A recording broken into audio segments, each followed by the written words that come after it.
Prabhupada ki jai. Srila Prabhupada ki jai. Om Namo Bhagavate Vasudevaya. Om Namo Bhagavate Vasudevaya. Om Namo Bhagavate Vasudevaya.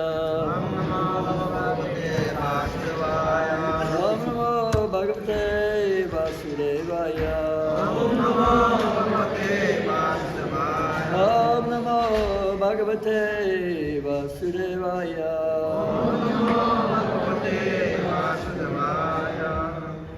So we're reading a verse from the Bhagavad Gita. This is the 9th chapter, text number 1. Does anyone know it? 9:1.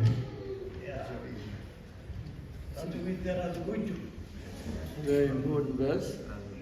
I'll read the Sanskrit. Shri Bhagavan Uvacha Idam te tu guyatamam Pravakshamyanasuyave Jnanam Vijnana Sahitam Yajgyatva Mokshase Suvat. For the translation. The Supreme Personality of Godhead said, "My dear Arjuna, because you are never envious of me, I shall impart to you this most confidential knowledge and realization, knowing which you shall be relieved of the miseries of material existence." So please repeat. The Supreme Personality of Godhead said, "My dear Arjuna, because you are never envious of me, I shall impart to you this most confidential knowledge and realization, knowing which you shall be relieved of the miseries of material existence." So the commentary by His Divine Grace Srila Prabhupada. As a devotee hears more and more about the Supreme Lord, he becomes enlightened. This hearing process is recommended in the Srimad Bhāgavatam. The messages of the Supreme Personality of Godhead are full of potencies, and these potencies can be realized if topics regarding the Supreme Godhead are discussed amongst devotees. This cannot be achieved by the association of mental speculators or academic scholars, for it is realized knowledge. The devotees are constantly engaged in the Supreme Lord's service. The Lord understands the mentality and sincerity of a particular living entity who is engaged in Krishna consciousness and gives him the intelligence to understand the science of Krishna in the association of devotees.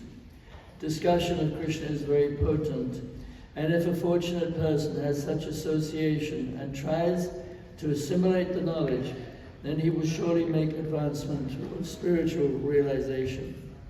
Lord Krishna, in order to encourage Arjuna to higher and higher elevation in his potent service, describes in this 9th chapter matters more confidential than any he has already disclosed. The very beginning of Bhagavad Gita, the 1st chapter, is more or less an introduction to the rest of the book, and in the 2nd and 3rd chapters, the spiritual knowledge described is called confidential. Topics discussed in the 7th and 8th chapters are specifically related to devotional service, and because they bring enlightenment in Krishna consciousness, they are called more confidential. But the matters which are described in the 9th chapter deal with unalloyed, pure devotion. Therefore, this is called the most confidential. One who is situated in the most confidential knowledge of Krishna is naturally transcendental.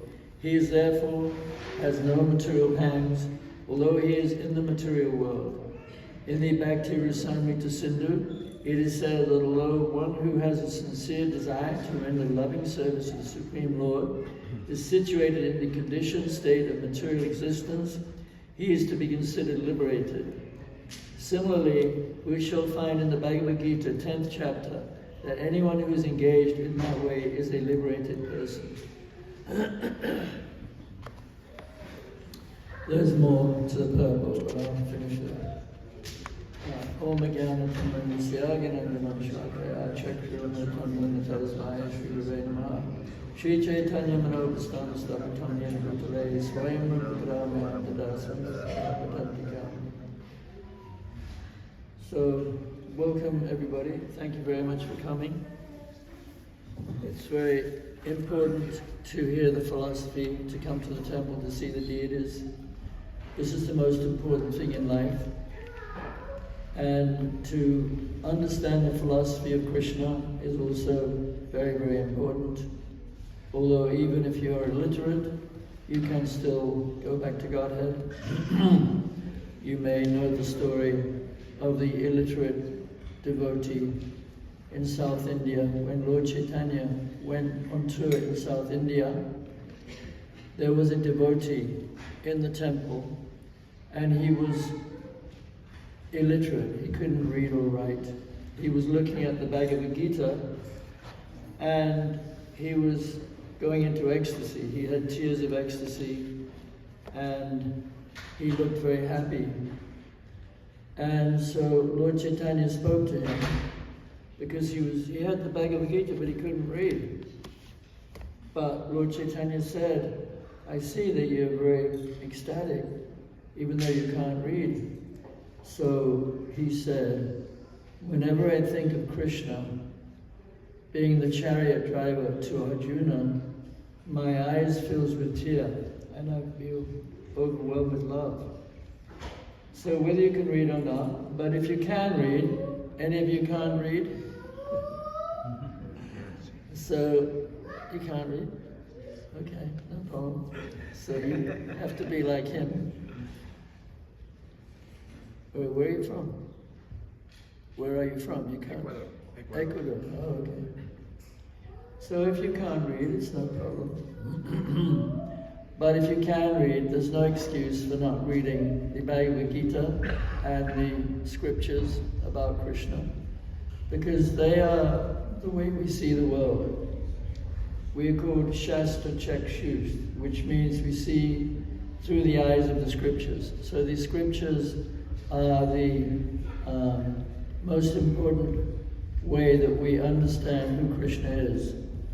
There's actually a verse in the Srimad Bhāgavatam which goes like this: Yanastaya naro raja naprameja nakaichit dagalim varnetre skalana patetiha. I always like this verse because it says that one who is on the path of Krishna consciousness will never fall or stumble in this world, on his path in this material world, even if he's blind. So think about that. Krishna says, because Krishna spoke the 11th canto, that if you're on the path of Krishna consciousness, you will never stumble or fall, even if you're blind. So what that means is that if perchance you are illiterate, if you're on the path of Krishna consciousness, you will still be successful. But if you can see or you can talk, then it's beneficial too. But the path of Krishna consciousness is infallible. And if we take it up to any degree, we get some benefit. But actually, we should try to perfect our lives. We should not be satisfied to remain in this material world. This material world is not our real home. There's a much better place to be. So, of course, New York City is a particularly difficult place to live. But, previously, as we know, especially Indian people, but people all over the world, I meet so many Indian people, especially Gujaratis, they say, well, my mother, she milked cows, I used to milk cows, we had cows, we lived in the country, we grew our own food. But living in New York City is a different thing. It's not very nice. So, Srila Prabhupada said, the country is made by God, and the city is made by man. He quoted a famous English poet. So the country is made by God, the city is made by man. I live in the country some of the time, but I go to the city a lot. So that's the way that, Krishna taught us to live. When Krishna came to the material world, he lived in a village. He didn't live in a city, even though he created a city which is much, much, much, much more beautiful than New York City. Dwarka city was made of marble and lapis lazuli and coral and all kinds of precious gems. There were elephants spraying scented water everywhere. So it was very beautiful. But still, Krishna preferred to live in Vrindavan, where there's Govardhan Hill, there are the cows, there are the river Jamuna. So in a way, it's a good idea to go into the country sometimes because you can see Krishna in nature. Like I live in the country, like I said, so you can see how beautiful this creation actually is.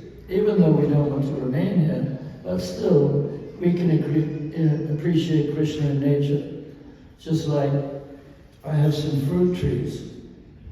So Krishna's arranged everything perfectly for human beings to live in this world. So the fruit, it doesn't all get ripe at the same time. It gets ripe in stages, because if it got ripe at the same time, then you wouldn't be able to eat it all.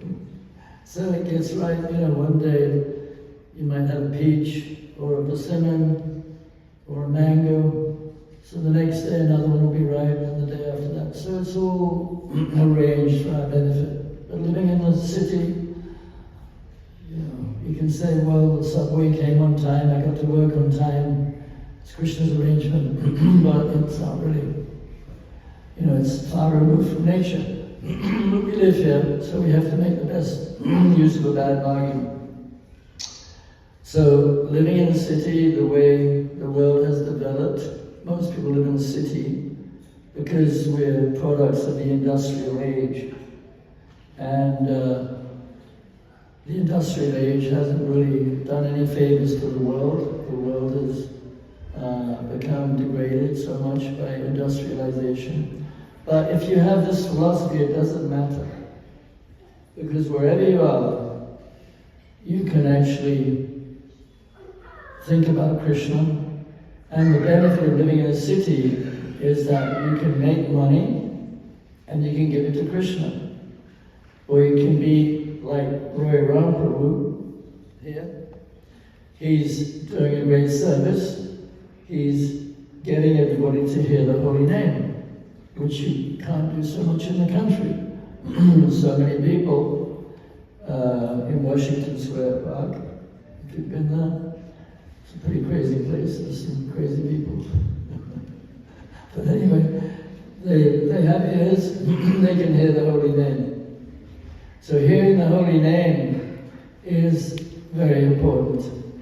One time, Srila Prabhupada was in France, and the French people in Paris, they weren't very pious, they weren't very interested in spirituality. So he was told that they cover their ears so they don't have to hear the chanting of the holy name. So Prabhupada said, well, you have to go up to them and you have to pull their finger out of their ear. So they have to hear the holy name. So living in a city with all the austerities, giving people a chance to hear the holy name, this is a great service. And so we all should feel very grateful that we have an opportunity to do devotional service for Krishna. So Krishna says here, that because you're not envious of me, I should impart to you this knowledge. So everybody has some degree of envy. But envy is something that we need to overcome and see it for what it is. Envy is a horrible thing. That as long as we're envious, we will always be in the material world. So we have to understand that we are what we deserve to be. Every single one of us, we have different qualities, different talents, different faults, but we are exactly what we deserve to be. And Krishna made us because of our karma. We got this particular body. So none of us are perfect. Maybe some of you are perfect, but we are on the path of perfection. Srila Prabhupada, he wrote one book called The Path of Perfection. This is the path of perfection. This is the path where you can achieve perfection. Because Krishna is perfect, therefore he can't create anything imperfect. Therefore you are perfect. And you just have to purify your consciousness, because love of Krishna, Nityasiddha Krishna Prema, is situated in the heart of every living entity. So that love is what we should try to develop. So we're trying to love Krishna, and it's very easy. Anybody can chant his name. We have nice prasadam. There was one beautiful story, not just a story. None of the scriptures are just stories, unless they say they are. They're allegories. But there's a story about one great devotee of Lord Chaitanya. And Lord Chaitanya, he is the Yuga avatar, as you know. So his activities and his associates are very, very important to us and very instructive. That Lord Chaitanya had one associate called Kala Krishna Das. Kala Krishna Das, he was a pure devotee. And he was never ever at all envious. And his particular habit was that he would go and take prasadam, the remnants of prasadam that had been eaten by devotees, and he would eat them. And he would specifically feed devotees so that he could get their remnants. So one time, he went to see this very nice devotee called, what was his name? Mama Thakur. He was an exalted devotee. And he wanted to get his remnants. So he went to his home. It was Bengali. It was in Bengal. It was a thatched hut. Very nice, simple living. He went to his home and he offered him some mangoes. And he said, please take these mangoes. And Mama Thakur, this other devotee, he said, well, you know, I'm from a low-class family, you're from a Brahmin family, I can't take anything from you. Because he knew that he would take his remnants. He didn't want him to take his remnants. This is the characteristic of a devotee, they're very humble. So he wouldn't take the mangoes. So then they had a discussion, and then Kala Krishna Das, who had offered the mangoes, he quoted a verse, Ahobata Swamajanto Gorayanya Jiva Grevati Namatis Tubyam Tepas Tape Juva Shashnaya. Famous verse means that if somebody chants the holy name, they're considered to be worshipable, even if they're born in a family of dog eaters. So if you're chanting the holy name, that means you are the highest human being on this planet. You're chanting not only any holy name, you're chanting Krishna's holy name. This is the highest achievement. And so, you know, it's considered that somebody who's chanting the holy name has already performed many sacrifices, bathed in all the holy rivers, done so many austerities.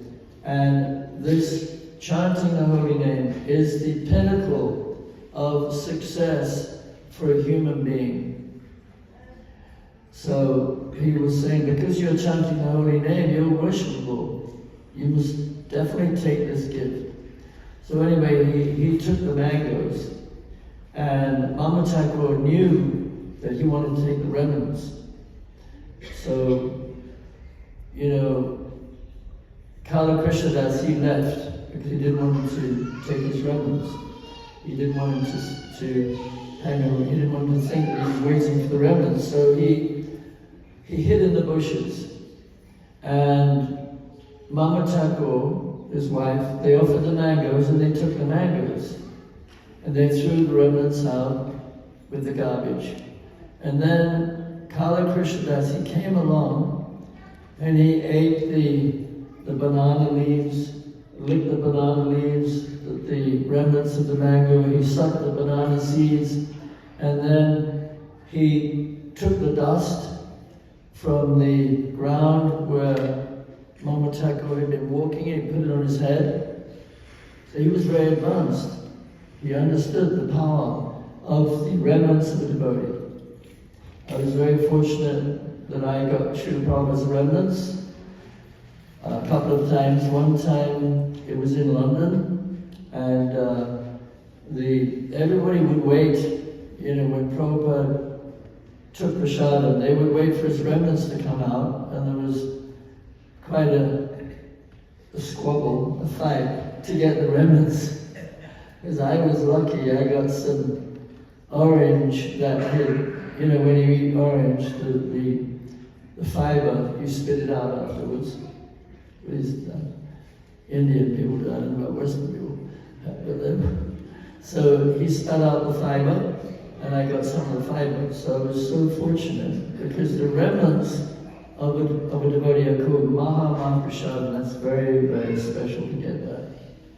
So he took the Maha Mahaprasad from Mama Thakur, and because of that he got special mercy from Lord Chaitanya. Because he went to where Lord Chaitanya was, he bathed the feet. Before you go into the temple, you bathe your feet in India. Because you can't really do that here, so it's so practical. But that's the practice, that you bathe your feet. So he bathed his feet, and the water that came from his feet, that was very special from Lord Chaitanya's feet. So he allowed Kala Krishnadas to drink that water 2 or 3 times, and then he said enough. So that was special mercy to drink. Just imagine the water that's washed Lord Chaitanya's feet. That is the most valuable thing. And then Lord Chaitanya said, you got my mercy because you have this humble attitude and you worship the remnants of prasadam of the devotee. So then he said there are 3 things that are very valuable. There's the dust from the feet of a devotee, there's the remnants that a devotee has eaten, and then there's the water that's washed the feet of a devotee. So these things are very, very powerful. No one should estimate the value of these things. There was an example of a devotee who got the message, was a devotee in Alachua. He was Indian, as a matter of fact, and he would go around and he would straighten the shoes up outside the temple. And then, there were many shoes because a number of devotees lived there. So then he would take the dust from the shoe and he'd put it on his head, and he'd go all the way around the temple and he'd do that. So he was very intelligent. So Krishna has given us what we deserve, but he's given us a lot to help us make spiritual progress. That Krishna is very merciful, that he has given us a perfect process. He's given us perfect knowledge. Bhagavad Gita, he says, Rajagaja Rajaguyam Prabhatramita Mutamam Pratakshivagam Ramyam Susukam Katavavyam. He says, this knowledge is the king of education. It is the most sacred of all secrets, the purest knowledge, because it gives direct perception of the self by realization. It is the perfection of religion. So this is the perfection of religion. This Krishna consciousness, this great culture of India is so wonderful. I mentioned this, I gave class the other day, so forgive me for repeating it. But I'm from the UK. Now the UK really did so much damage to the world. For one thing, they introduced the Industrial Revolution all over Western Europe, but specifically the British. And they taught Darwin's theory. So I always tell people, because most people believe in Darwin's theory, that's what they teach in Russia, in India, in China, in the Middle East. The wheel evolved. But why is it that the oldest language in the world is the most sophisticated? It takes 12 years to learn the grammar, and the vocabulary is a lot bigger than English. So if people were less intelligent before, how could they have been able to understand something that people can't understand now? So the point is, we have this great knowledge, and India is a very special place. Many of you are Indians. So India, so you should be very proud of your culture, you probably are. But it is the greatest culture in the world because there's no other knowledge which tells you exactly who God is. There's no other religious scripture, what he looks like, what he does, who his friends are. So we should be very anxious to make India great. I say, forget about make America great, make India great. India is much more important. And I can foresee that in 20 years' time, India will probably become the most influential country in the world because they have pure Dharma. It's like in England, there are many churches. Actually, everybody in England used to believe in God. Every little village has a nice church, nice little stone-built church. Every village, everybody believed in God. But then, because of the materialistic tendency of the British, because Dharma, religion, sometimes leads to economic development. We pray to God for material things. We think God is so kind that I need a nice Tesla or a Mercedes-Benz or a nice house. Let me pray to God for these things. So they got wealth. And Arthur, karma. So from wealth, sense gratification. They could gratify their senses. They have beautiful buildings, beautiful stately homes. But the churches are all empty. Hardly anybody goes to church. They become coffee bars and yoga studios. Why is that? In India, you go to any of the big temples, Vrindavan, there's not enough room in the temple. People can't get in. And it's been going. Krishna appeared 5,000 years ago. Christ only appeared 2,000 years ago. So what is the difference? So this is the perfection of religion. This is the ultimate knowledge. This is the ultimate teachings on how to teach people how to create a sane society. That this world could be very nice if we take up Krishna consciousness, if we try to give this knowledge to other people. So this is the duty of all human beings, actually, to try to help other people. In fact, Krishna, when he was in Vrindavan with Balaram, he was saying that, look at the trees. They're so kind. They're giving shade, they're giving shelter, they're giving wood, they're giving fruit, they're giving so many things, they're bowing down humbly. So the whole life is meant for serving others. Trees are valuable. So he said that it is a duty. Etan Nivijamanam Ishtam, no, that's a different one. Etavanjam Salparyam, Dehi Edeshinam, Prane Artha Vidya Vacha, Shreya Charanam Salam. Means that it is a duty of all human beings. Shishirari Govinda Ki Jai.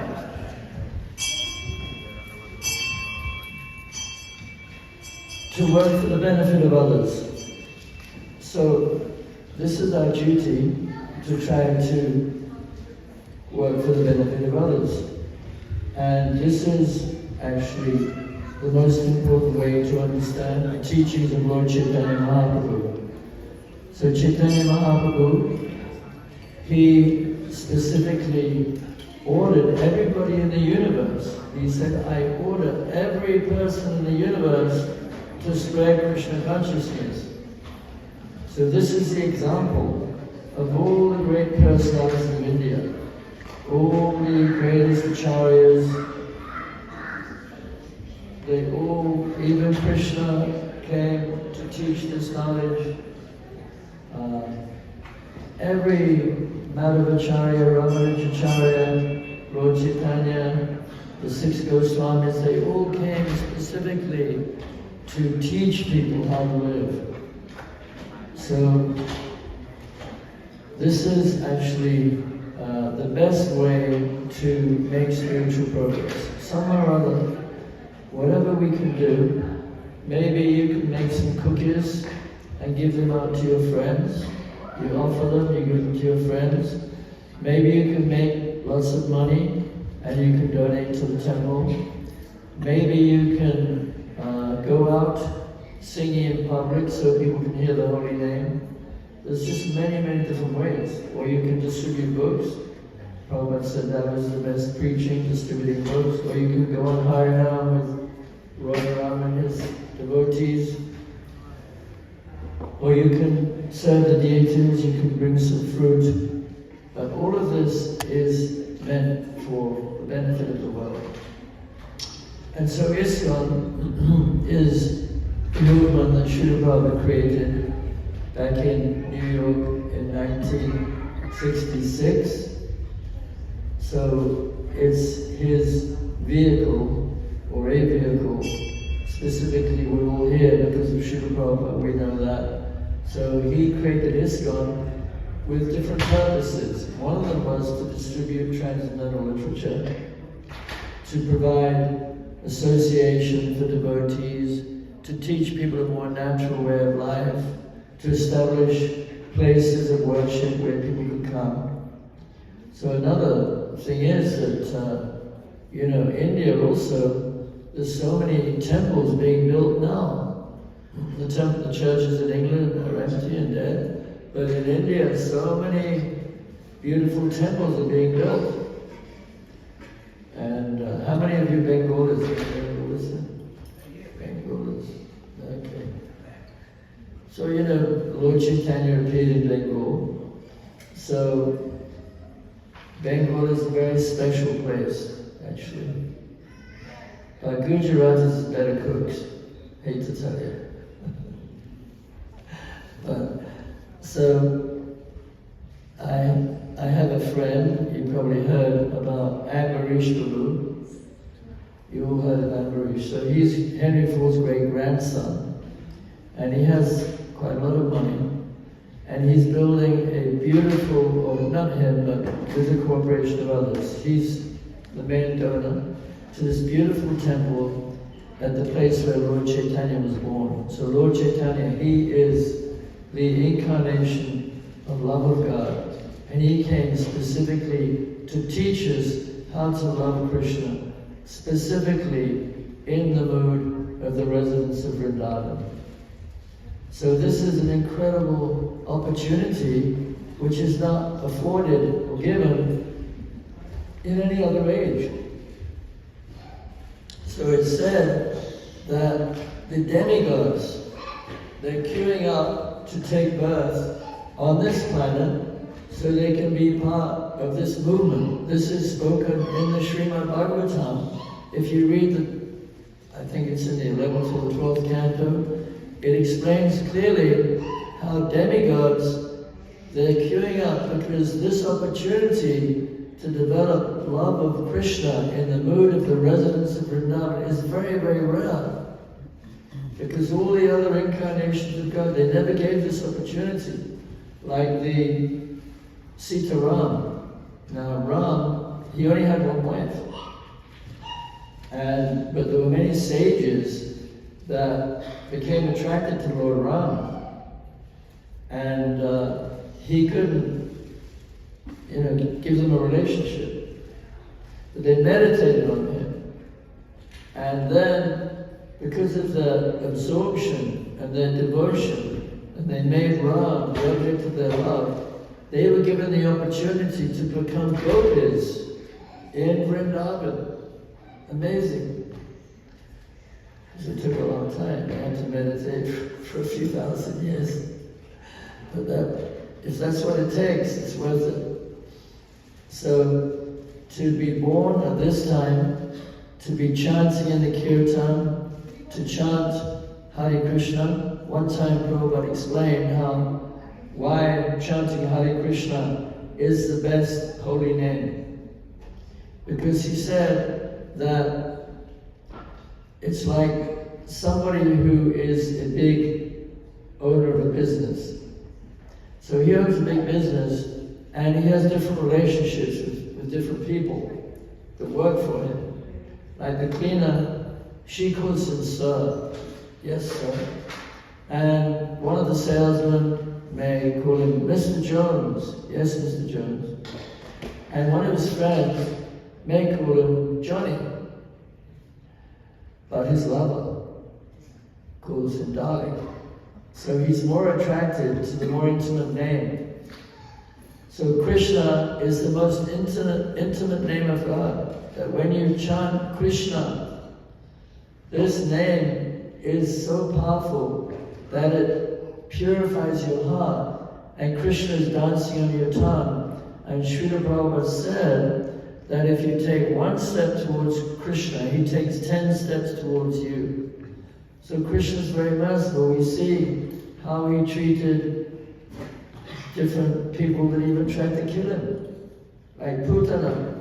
Putana was a wicked witch. She tried to kill Krishna, but she was rewarded with the position of a mother in Vrindavan.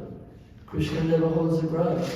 It's said that if you hold a grudge, there's a verse that said, if you're disturbed by the opulence of others, if you see somebody with a nice car, or they're very beautiful, or they have a beautiful house with a swimming pool and everything else, if you're disturbed, or you have a grudge against somebody who you think did something wrong to you 50 lifetimes ago, or 50 years ago, if you have a grudge, then you can't go back to Godhead. So we have to be very forgiving, and we have to realize that we have our karma. We all have our karma, and the karma, we may, have done some things in the past that were a little bit ignorant. So we may get some token reaction, but the thing is, we shouldn't hate the instrument of our karma. If somebody does something bad to us, we shouldn't hate them because we know this is our karma. And we don't envy anybody because we know that what they've got, they may be better devotees, they may be better kirtan leaders, they may be more learned, whatever it is, but we know they deserve that.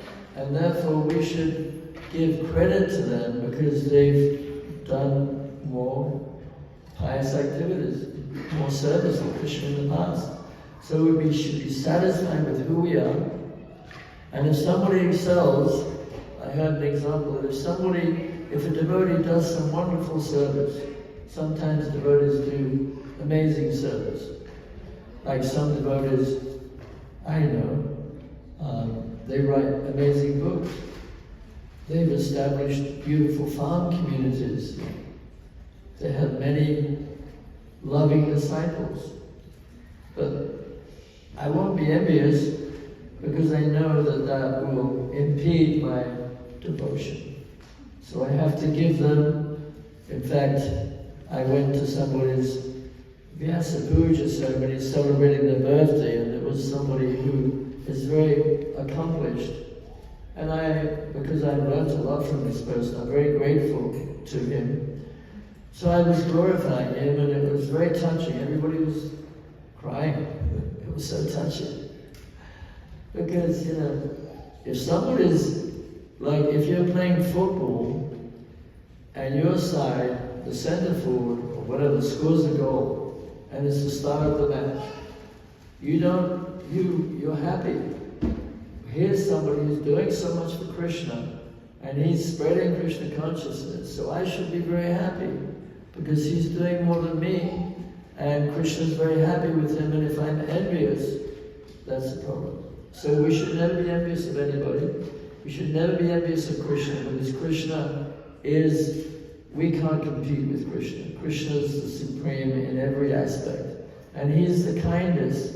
He's the person who can help us more than anybody else. So many people are envious of God. They try to kill God. They say, like the impersonalists, they say God has no arms, no legs, he's not a person. But Krishna is the most beautiful person.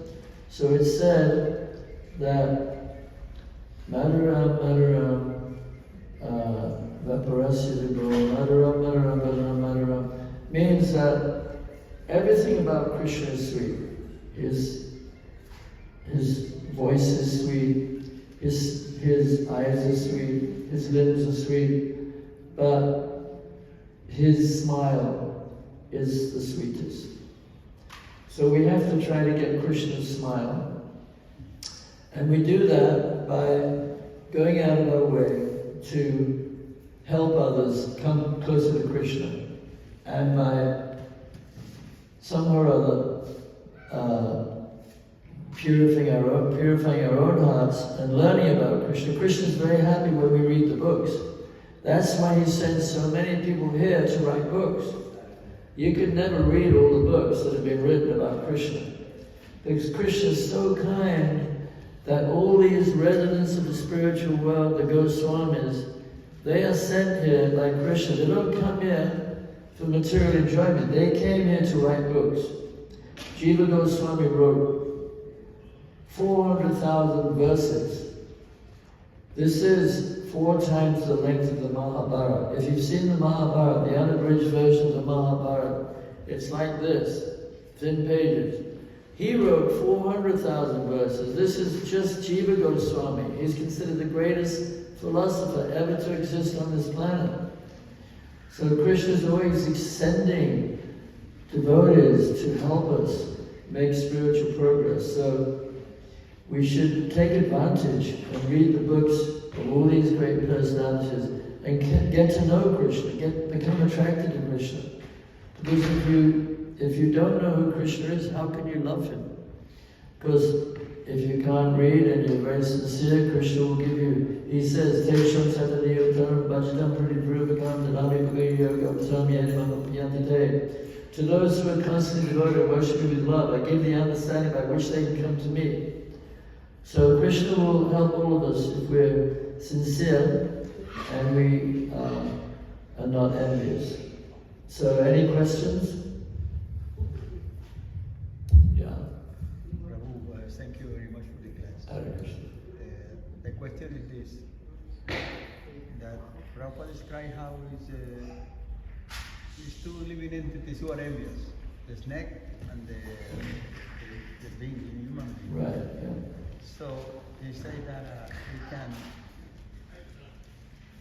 control the snake by different mantras and so on, but to only a person is very difficult to control. So how we can give up